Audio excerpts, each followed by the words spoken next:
నమస్తే ఫ్రెండ్స్, నేను మీ జర్నలిస్ట్ వలి.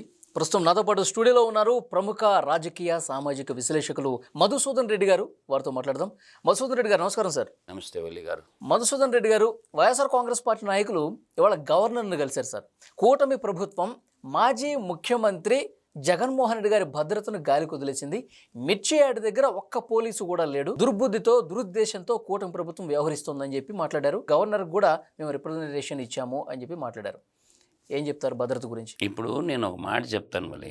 భద్రత అనేది జగన్మోహన్ రెడ్డికి ఒక్కడికే కాదు, భారతదేశంలో ఉన్నటువంటి ప్రతి పౌరుడికి ప్రభుత్వాలు భద్రత కల్పించాలి. ఈయనకేం స్పెషల్ ట్రీట్మెంట్ ఏమి ఇవ్వాల్సిన అవసరం లేదు.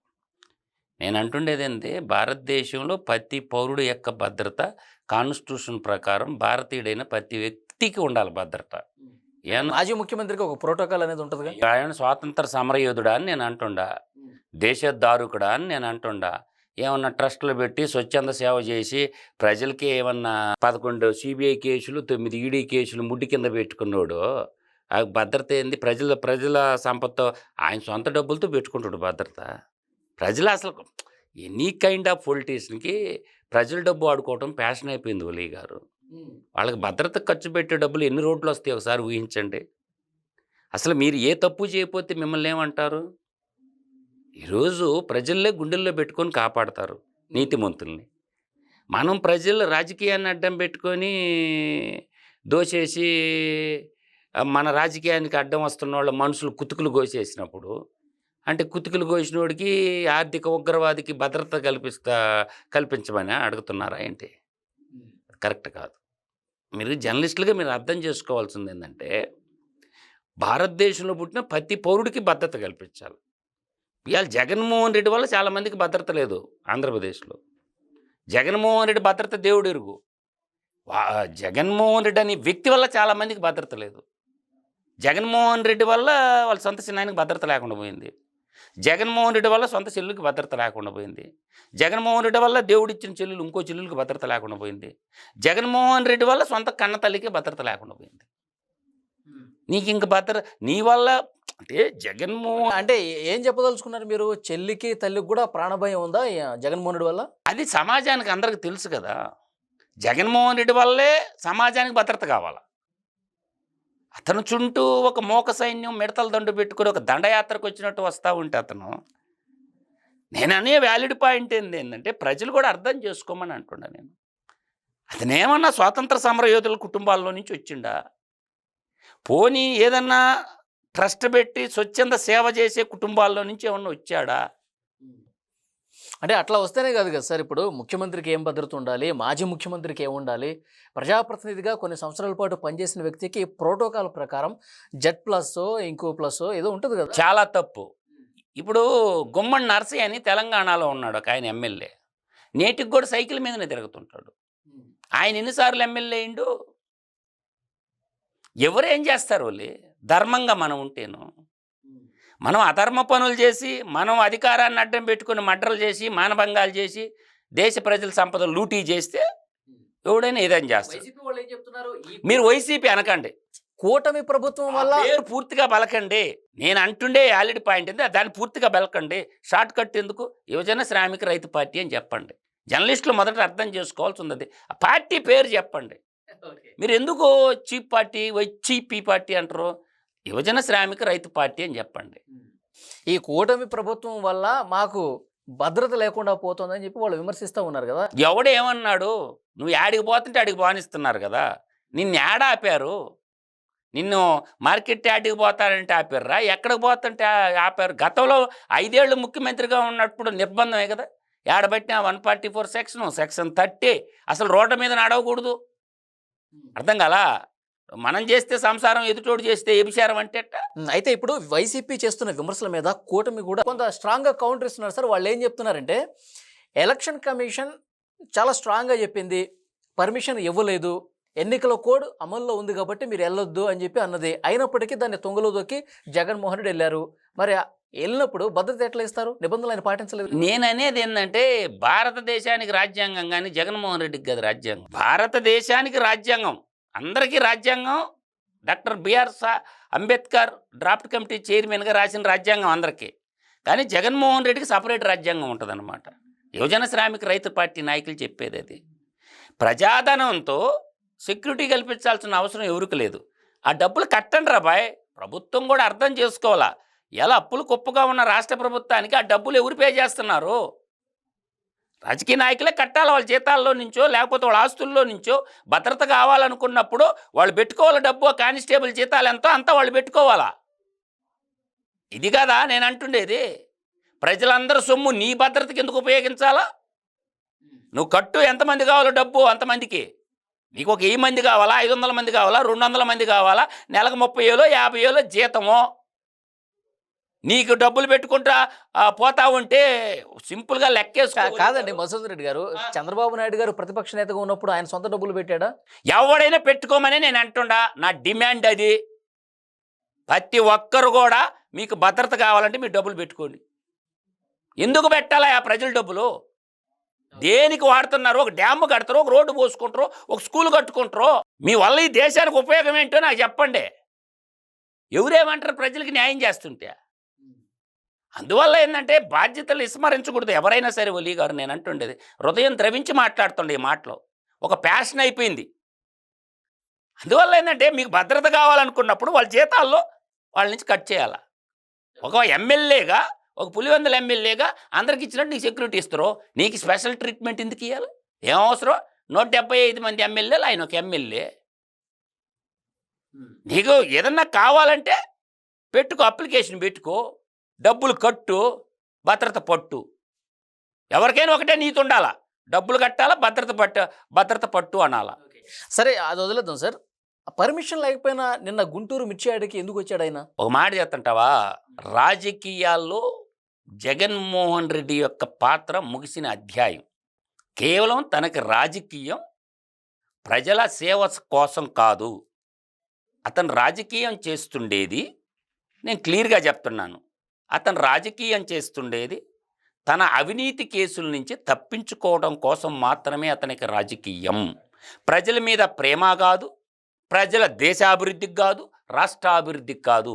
తన ఆర్థిక నేరాల నుంచి తప్పించుకోవడం కోసం రాజకీయం చేస్తున్నాడు. దానికి కులాన్ని అడ్డం పెట్టుకుంటున్నాడు, దానికి మతాన్ని అడ్డం పెట్టుకుంటున్నాడు, దానికి భారతదేశంలో ఉన్నటువంటి ఈ నిచ్చెల మెట్ల వ్యవస్థని వాడుకుంటున్నాడు. కాబట్టి మత విద్వేషాలను రెచ్చగొడుతున్నాడు ఒకవైపు, మరోవైపు కుల విద్వేషాలు కూడా జగన్మోహన్ రెడ్డి రెచ్చగొడుతున్నాడు. అది ఇండైరెక్ట్గా చేస్తున్నాడు. అందరు చదువుకున్నోళ్ళు కాబట్టి కొంతమంది వెర్రి ఎంగలప్పలు అంటా నేను, వెర్రి ఎంగలప్పలు యాలాం వెర్రిగా పోతున్నారు. కాబట్టి ఒక ఆర్థిక ఉగ్రవాది చుట్టూ జై కొట్టడం అనేది వాళ్ళ రాజనీతికే వదిలేస్తుండ నేను. మీరు ఒకటి అబ్జర్వ్ చేశారా మధుసూదన్ రెడ్డి గారు? ఆయన వంశీ గారిని, వల్లభనేని వంశీని జైల్లో కలవడానికి వచ్చినప్పుడు కూడా ఒక రోడ్ షో కనిపించింది. ఆయన చాలామంది జగన్మోహన్ రెడ్డి క్రేజ్ ఇంకా తగ్గలేదు, ఇంకా బలం పెరుగుతోందని, నిన్న మిర్చి యార్డ్ దగ్గర కూడా విపరీతంగా జనాన్ని తీసుకొచ్చారు.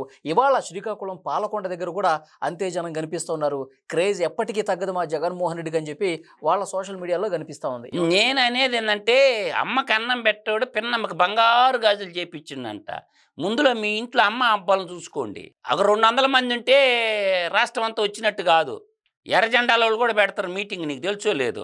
మన కర్నూలు ఆడవాళ్ళు పెడితే ఎంతమంది వచ్చారా? జగన్మోహన్ రెడ్డి పర్యటన కాడికి 3 రెట్లు వచ్చారు ప్రజా సంఘాలకి. స్టీల్ ప్లాంట్ కాడ ఎర్ర జెండాల వాళ్ళు, ట్రేడ్ యూనియన్ వాళ్ళు కూడా పడతారు. అంతకాడికి ఎక్కువ వచ్చారు ఏందా? వాళ్ళన్నా స్వచ్ఛందంగా వచ్చారు. అంటే ఒక పొలిటికల్ పార్టీకి కార్యకర్తలు ఉంటారు, ప్రతి గ్రామానికి ఒకరు. అట్లా బూత్ కమిటీలు ఉంటారు, మండల అధ్యక్షులు ఉంటారు. వాళ్ళందరూ వస్తారు, వాళ్ళ నాయకుడు వచ్చినప్పుడు సహజంగా వస్తారు. ప్రజాబలం కాదు అది, వాళ్ళ పార్టీ బలం. వాళ్ళ పార్టీ నాయకులు మాత్రం వస్తారు, ప్రజలు ఊడు రారు. ఏం పని బాట లేదు ఏంది పోరంపోకులు అమ్మిడి తిరగటానికి ప్రజలకి?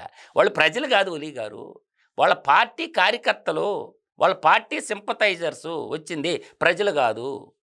ప్రజలు వేరు, పార్టీ వర్కర్లు వేరు. నువ్వు వాళ్ళని ప్రజల్లో కలుపుతున్నావు. బట్ మేము కూడా ప్రజలమే అంటారు. అయితే అందరూ ప్రజలే అట్టంటే నువ్వు కౌంటబుల్ మెంబర్స్ వస్తారు. నువ్వు చూసిన ప్రాంతం ఏరియా క్యాలిక్యులేషన్ చేసి ఒక స్క్వేర్ మీటర్లో ఎంతమంది మనుషులు పెడతారు ఒలీ గారు? 3 4 వేసుకుందామా? ఎన్ని స్క్వేర్ మీటర్లు ఉందా ఏరియా చెప్పండి నాకు, కౌంట్ వేయండి. ఏంటి ప్రజాబలం? నీ బలం చూపించినారుగా ఎలక్షన్లా. అందువల్ల ఏంటంటే జగన్మోహన్ రెడ్డి ప్రజాబలం అనేది రేపు స్థానిక సంస్థల్లో బయటపడద్ది. ఎంపీటీసీ జెడ్పీటీసీలు గ్రామ పంచాయతీలు వస్తాయి కదా, అప్పుడు తేలిపోద్దిగా. అప్పుడు దాకా ఓపిక పట్టు. స్థానిక ఎన్నికల్లో కూటమి వాళ్ళు బెదిరించి కిడ్నాపులు చేసి దాడులు చేసి తమ వైపు తిప్పుకొని గెలుస్తున్నారంటగా అన్ని మన మున్సిపల్ ఎన్నికల్లో. ఇప్పుడు నువ్వు చూపించిందే కదా నీరజాక్ష.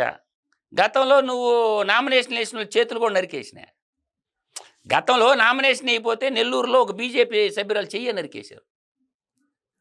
ఇప్పుడు మనం ధర్మంగా పరిపాలించితే అవతల వాళ్ళు అన్నట్టు అనటానికి అవకాశం ఉంటుంది ఒలి గారు.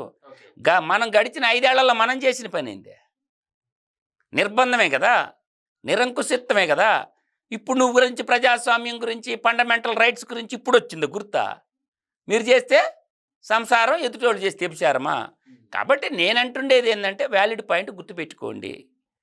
ఇక్కడ ప్రజాస్వామ్యయుతంగా ఉండాలా అనుకున్నప్పుడు గతాన్ని కూడా చరిత్ర నుంచి పాఠాలు నేర్చుకుంటే వర్తమానంలో ఏం చేయాలో అర్థమవుద్ది ఒలి గారు. చరిత్ర మర్చిపోతే వర్తమానంలో ఏం చేయాలో నీకు అర్థం కాదు. అందువల్ల జగన్మోహన్ రెడ్డి ఈ రెచ్చగొట్టే ధోరణి మానుకోవాలా. పద్ధతిగా, ధర్మబద్ధంగా, నీతిబద్ధంగా, నిజాయితీగా ప్రజల్లోకి వచ్చి చెప్పు, తప్పులేదు. ప్రజాస్వామ్యంలో ప్రజా సమస్యలను ఎలుగెత్తు, తప్పే లేదు. ఇప్పుడు సూపర్ 6 పథకాలు ఇచ్చారు ఒలి గారు.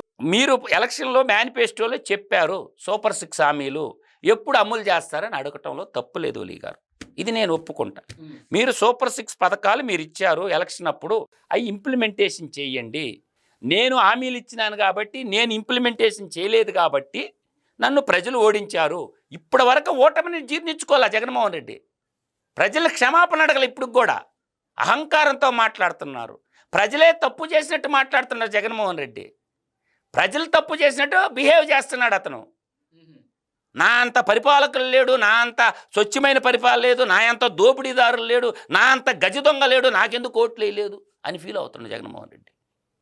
ఇప్పుడు కూడా ప్రజలిచ్చిన తీర్పుని నేను శిరసావహిస్తున్నాను, ప్రజా తీర్పుని నేను గౌరవిస్తానని ఒక్కరోజు చెప్పలేదు ఒలి గారు. ఒక్క సందర్భం నాకు చెప్పండి, ప్రజా తీర్పుని గౌరవించలేనటువంటి వాడు ప్రజానాయకుడు ఎలా అవుతాడని నేను అంటుండా. నేను అన్నది వ్యాలిడ్ పాయింటా కాదా నాకు చెప్పండి.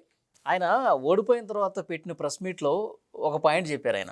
నేను ఇంత మంచి చేశాను, ఇంత సంక్షేమం అందించాను, నాకే 11 స్థానాలు వస్తే ఆశ్చర్యకరంగా ఉంది. ఈ కూటమి ప్రభుత్వం 6 నెలల్లోనే అట్టర్ ఫ్లాప్ అయిపోయింది.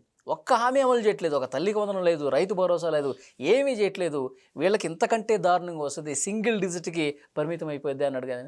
నేను అనేది ఒకటే గుర్తుపెట్టుకోండి, మొబ్బులు చూసి మొంతొలగబోసుకోకూడదు. ప్రజా తీర్పుని చెప్పడానికి నువ్వెవడో అంటుండా. ఎలక్షన్ ముందు కూడా చెప్పినావు కదా, why not 175, why not Kuppam అన్నదెవరు? Why not 175 అన్నదెవరు Oli గారు? వైనాట్ కుప్పం అన్నదెవరు? అందువల్ల దురాశ దుఃఖమునకు చేటు, సదాలోచన ఉండాలా. బాగా గుర్తుపెట్టుకోవోడు. దురాశ దుఃఖమునకు చేటు, సదాలోచన ఉండాలా. ఒక్క మాట చెప్పు జగన్మోహన్ రెడ్డిని అడుగుతున్నాను, నేను ఏ తప్పు చేయలేదు. తెలుగు ప్రజల, ఉభయ రాష్ట్రాల తెలుగు ప్రజల డబ్బు నేను దోపిడీ చేయలేదు. నేను ధర్మంగా సంపాదించాను. నా కంపెనీలు దొంగ కంపెనీలు కాదు. నేను మా నాన్న అధికారాన్ని అడ్డం పెట్టుకొని సంపాదించలేదు. నేను నీతిగా సంపాదించానని ఏ రోజన్నా జగన్మోహన్ రెడ్డి చెప్పిండా? చెప్పలేదుగా. కాబట్టి నువ్వు వంచిన వేయటానికి. అందువల్ల నేనంటుండే వ్యాలిడ్ పాయింట్ ఏంటంటే, నిన్నే ముఖ్యమంత్రిగా ప్రజలు ఎందుకు ఎన్నుకోవాలా? ఎవరినైనా ఎన్నుకుంటారు. ఇది ప్రజాస్వామ్యం రా అయ్యా.